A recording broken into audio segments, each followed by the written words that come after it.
marché. Hein. Et on écoute Yael Braun-Pivet. Monsieur le Président du Sénat, Mesdames et Messieurs les ministres, Mesdames et Messieurs les sénateurs, Mesdames et Messieurs les députés, Mesdames et Messieurs, pour que la présidente de l'Assemblée nationale prenne la parole dans l'hémicycle du Sénat, il faut un grand événement. Et c'est en effet un moment historique que nous vivons et un grand honneur que vous nous faites, Votre Majesté, qui connaît bien la France, mais qui y vient pour la première fois en tant que souverain du Royaume-Uni de Grande-Bretagne et d'Irlande du Nord. Cette visite se devait de comporter une dimension parlementaire, car il faut le reconnaître, si le Royaume-Uni réclamait des royalties sur l'idée du Parlement, toutes les démocraties du monde lui seraient redevables. En France, dès le siècle des Lumières, le partage du pouvoir entre exécutif et législatif fait l'admiration des esprits éclairés. Si Montesquieu théorise la séparation des pouvoirs, il en observe la pratique de l'autre côté de la Manche. Et c'est aussi à Londres que Voltaire puise l'inspiration de ses lettres anglaises. Mirabeau, quant à lui, plusieurs fois victime de l'arbitraire royal, vénère tout particulièrement l'habeas corpus britannique. Et c'est donc sous le titre d'Observation d'un voyageur anglais qu'il publie sa critique des prisons d'État françaises. Dans ce livre, il crédite nos voisins, vos sujets, d'un plus grand respect des droits de l'homme que cette nation a si glorieusement appris. Allusion évidente à la Glorious Revolution de 1688. Lui-même publie son pamphlet un siècle plus tard, en 1788. Et si l'année suivante, le même Mirabeau défie le roi de France en lui opposant la volonté du peuple incarnée par la première Assemblée nationale, c'est tout simplement qu'il veut acclimater en France le modèle britannique de monarchie constitutionnelle. Finalement, ce sont presque les Anglais qui firent la Révolution française. La famille régnante n'était pas d'accord et la France évolua vers un autre système, la République, née le 21 septembre, il y a 231 ans, jour pour jour.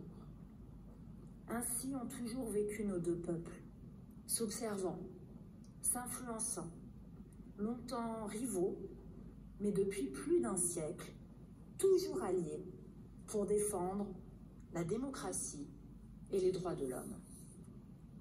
Le calendrier mémoriel est là pour nous le rappeler. L'année prochaine, en 2024, nous célébrerons tout à la fois les 120 ans de l'entente cordiale et le 80e anniversaire du débarquement. Nous nous reverrons donc, comme le chantait Véraline, pour continuer de sceller ce pacte d'amitié et ce long partenariat qui nous unit sur ce qui est essentiel. Aujourd'hui, la guerre est revenue sur le sol européen. Et dès lors que les valeurs les plus fondamentales se trouvent menacées par un usage illégal et illégitime de la force, nos deux pays se retrouvent une fois de plus du même côté, celui du droit international et du respect des droits de l'homme.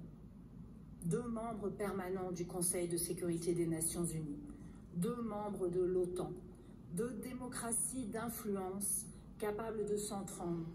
Cela compte dans un monde en proie aux tentatives de déstabilisation et de désinformation.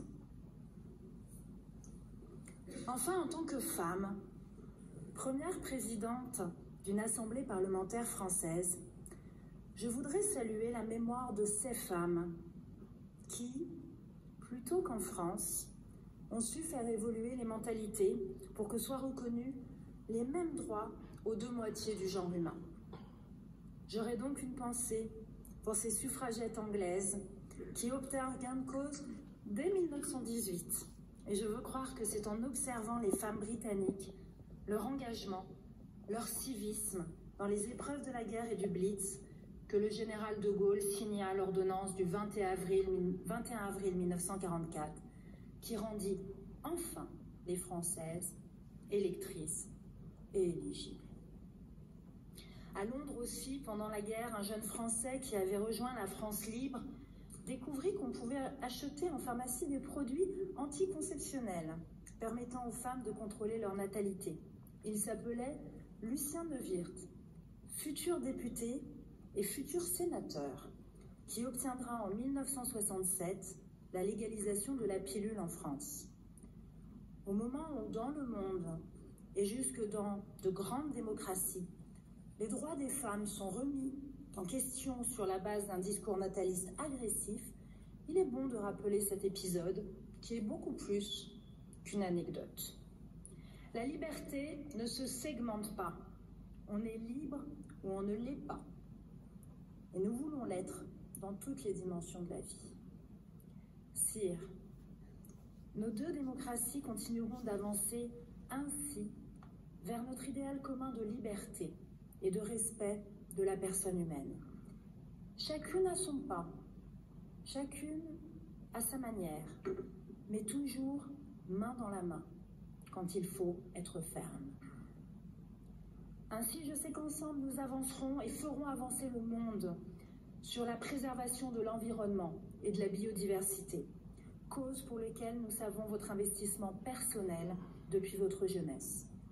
Sur cet enjeu majeur, sur cette grande question du millénaire, Marianne et Britannia resteront deux sœurs. Comme le déclara Winston Churchill à la Chambre des communes, le Tout-Puissant, dans son infinie sagesse, n'a pas jugé bon de créer les Français à l'image des Anglais.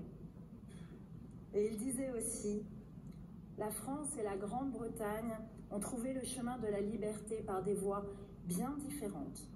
Mais tant qu'elles feront cause commune, il sera bien dangereux de les provoquer et bien difficile de les abattre.